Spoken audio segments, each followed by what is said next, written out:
आज से लगभग 5 बिलियन साल पहले अंतरिक्ष में कई गैसों के मिश्रण से एक जोरदार धमाका हुआ। इस धमाके से एक बहुत बड़ा आग का गोला बना जिसे हम सूर्य के नाम से जानते हैं। इस धमाके के कारण इसके चारों ओर धूल के कण फैल गए। गुरुत्वाकर्षण के कारण ये धूल के कण छोटे छोटे पत्थर के टुकड़ों में बदल गए। धीरे धीरे ये टुकड़े भी गुरुत्वाकर्षण के कारण आपस में टकराकर एक दूसरे के साथ जुड़ने लगे और इसी तरह जन्म हुआ हमारे सौरमंडल का।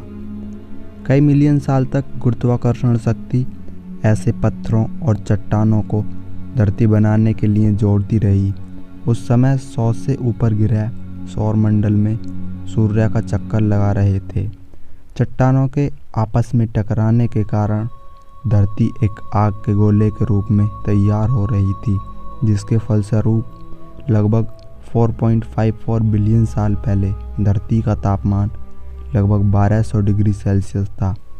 अगर धरती पर कुछ खास था तो उबलती हुई चट्टानें, कार्बन डाइऑक्साइड, नाइट्रोजन और जल वाष्प। एक ऐसा माहौल था जिसमें हम चंद पलों में दम घुटने से मर जाते।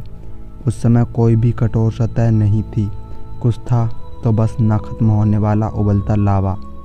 उसी समय थिया नाम का एक ग्रह धरती की तरफ बढ़ रहा था। इसका आकार मंगल ग्रह जितना था। इसकी गति 50 किलोमीटर प्रति सेकंड थी, जो कि बंदूक से चली हुई गोली से 20 गुना ज़्यादा है। जब यह धरती की सतह से टकराया तो एक बहुत बड़ा धमाका हुआ, जिससे कई ट्रिलियन कचरा धरती में विलीन हो गया।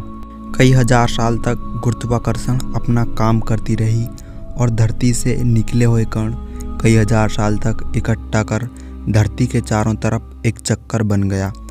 इस चक्कर से एक गेंद बनी जिसे हम चांद कहते हैं। ये चांद उस समय 22,000 किलोमीटर दूर था। दिन जल्दी बीत रहे थे, लेकिन धरती में बदलाव धीरे धीरे आ रहे थे। 3.9 बिलियन साल पहले पृथ्वी की उत्पत्ति होने के बाद अंतरिक्ष में बचे चट्टानों का धरती पर हमला होने लगा। आसमान से गिरते इन उल्कापिंडों में एक अजीब से क्रिस्टल थे। ये उल्कापिंड धरती पर 20 मिलियन साल तक गिरते रहे, जिस कारण धरती पर पानी का जन्म होने लगा। धरती पर पानी इकट्ठा होने के कारण धरती की ऊपरी सतह ठंडी होने लगी और उबलती चट्टानें ठंडी होने के कारण कठोर होने लगी। लेकिन धरती के अंदर लावा उसी रूप में मौजूद था। धरती का ऊपरी तापमान 70 से 80 डिग्री सेल्सियस हो चुका था।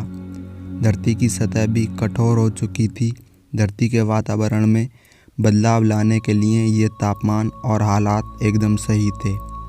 चांद के पास होने के कारण उसके द्वारा लगने वाले गुरुत्वाकर्षण से धरती पर एक तूफान सा आने लगा। उस तूफान ने धरती पर उथल पुथल मचा दी थी। समय के साथ चांद धरती से दूर होता गया और तूफान शांत होने लगा। पानी की लहरें भी शांत हो गईं और अब धरती पर बनने लगे छोटे छोटे द्वीप। 3.8 बिलियन साल पहले धरती पर पानी भी पहुंच चुका था और ज्वालामुखी फूट फूट कर छोटे छोटे द्वीप बना रहे थे। उल्काओं की बारिश अभी भी रुकी नहीं थी। पानी और नमक के अलावा ये उल्का और भी कुछ ला रहे थे, कुछ ऐसे खनिज पदार्थ जो जीवन की उत्पत्ति करने वाले थे। ये खनिज पदार्थ थे कार्बन और अमीनो एसिड। ये उल्का पानी में 3000 मीटर नीचे चले जाते थे, जहाँ सूर्य की किरणें पहुँच नहीं पाती थीं। धीरे धीरे ये उल्कापिंड ठंडे होकर जमने लगे। 3.5 बिलियन साल पहले समुद्र की निचली सतह पर चट्टानों जैसे पेड़ पत्ते उग रहे थे, जिनमें थे जीवित बैक्टीरिया। इस समय ऑक्सीजन वायुमंडल में प्रवेश कर चुकी थी। 2 बिलियन साल तक ऑक्सीजन गैस का स्तर बढ़ता रहा। धरती के घूमने का समय भी कम होता गया। दिन बड़े होने लगे। 1.5 बिलियन साल पहले दिन 16 घंटे के होने लगे थे। कई मिलियन साल बाद सागर के नीचे दबी धरती की ऊपरी सतह कई बड़ी प्लेटों में बट गई और सारी प्लेटें आपस में जुड़ने लगीं और विशाल द्वीप तैयार होने लगे।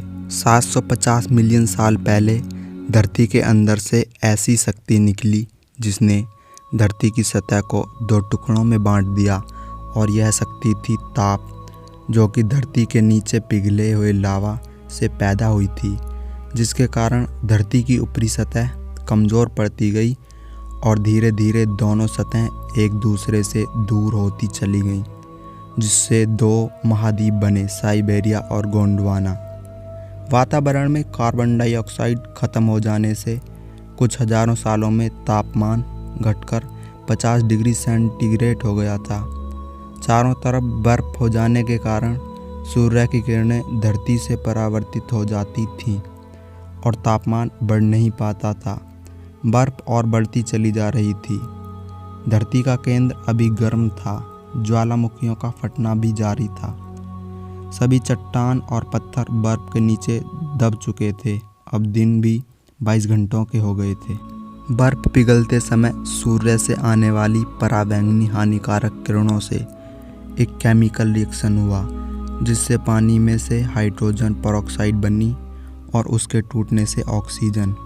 यही ऑक्सीजन गैस 50 किलोमीटर ऊपर वातावरण में पहुंची तो वहां भी एक केमिकल रिएक्शन हुआ, जिससे जन्म हुआ ओजोन का, जो सूर्य से आने वाली हानिकारक किरणों को रोकने लगी। अगले 150 मिलियन साल तक इस गैस की परत मोटी हो गई। इसके साथ ही पेड़ पौधे अस्तित्व में आए और ऑक्सीजन की मात्रा बढ़ने लगी। जी हाँ, सब कुछ ठीक चल रहा था। पानी में से पहली मछली टिकटैलिक बाहर आने की कोशिश कर रही थी। 15 मिलियन सालों तक में इसने धरती को अपना निवास स्थान बना लिया। इसके साथ ही ड्रैगन फ्लाई का जन्म हुआ और कई जीव बनने लगे। 250 मिलियन साल पहले साइबेरिया मैदानों में अचानक लावा धरती से बाहर निकलने लगा और वहाँ के सभी जीव मर गए। गोंडवाना महाद्वीप में ऐसा लग रहा था जैसे कुछ हुआ ही न हो। यहाँ तापमान लगभग 20 डिग्री सेंटीग्रेड था। अचानक वहाँ राख गिरनी शुरू हो गई, जो कि 16,000 किलोमीटर दूर फटे ज्वालामुखी की थी। तापमान बढ़ गया और पानी सूख गया। भूमि पर जीवन खत्म था। सागर गुलाबी होने लगा था। सब कुछ गायब हो चुका था। न पेड़ पौधे थे, न जीव जंतु। सागर में कुछ था तो सिर्फ शैवाल। ज्वालामुखी के फटने और लावा के बिखरने से दोनों महाद्वीप फिर से जुड़ गए और 250 मिलियन साल पहले दोबारा एक सुपर कॉन्टिनेंट बना पोंगिया, जो कि एक ध्रुव से दूसरे ध्रुव तक फैला था। अम्ल वर्षा का असर खत्म हो रहा था। सागर का पानी नीला हो चुका था और धरती नीला गिरह बन गई थी। पेड़ पौधे फिर वापस उगने लगे थे। अब वक्त था डायनासोर का। इनके बढ़ने के साथ ही ज्वालामुखी फटने के कारण नए द्वीपों का निर्माण हो रहा था। 65 मिलियन साल पहले एक बड़े पहाड़ माउंट एवरेस्ट से बड़ा एस्टेरॉयड 70,000 किलोमीटर प्रति घंटा की गति से धरती की तरफ आ रहा था। उसका केंद्र मैक्सिको था।